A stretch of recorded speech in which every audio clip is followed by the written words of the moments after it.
লেখার পরে এখানে ফটো এডিটর দিয়ে দিবেন। তো দেখতে পাচ্ছেন অলরেডি কিন্তু চলে এসেছে। তো এখানে ক্লিক করব।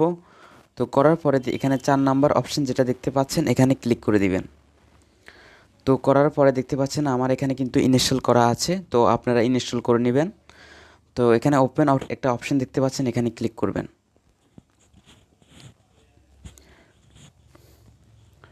তো করার পরে দেখতে পাচ্ছেন প্লাস রিমুভ ব্যাকগ্রাউন্ড, এখানে আপনারা ক্লিক করে দিতে হবে। তো ক্লিক করার পরে আপনাকে সরাসরি আপনার গ্যালারিতে নিয়ে যাবে। তো এখান থেকে আপনি একটা ফটো চয়েস করবেন যেটা আপনি রিমুভ ব্যাকগ্রাউন্ড রিমুভ করতে চান। তো আমি একটা ফটো চয়েস করলাম। তো দেখতে পাচ্ছেন ফটোর কিন্তু হচ্ছে ব্যাকগ্রাউন্ডটা রিমুভ হচ্ছে। তো অলরেডি কিন্তু রিমুভ হয়ে গেছে। তো এখান থেকে একটা টিক একটা অপশন দেখতে পাচ্ছেন উপরে, এখানে ক্লিক করে দিবেন। তো এখান থেকে আপনি এটা রিসাইজ করতে পারবেন, ব্যাকগ্রাউন্ড কালারটা চেঞ্জ করে নিতে পারবেন, যে কোনো কালার দিতে পারবেন। তো এখানে টেক্সট এখানে আপনি লিখতে পারবেন। তো এরপর এখানে দেখতে পাচ্ছেন সেভ অপশন, এখানে সেভ অপশনে ক্লিক করে দিবেন।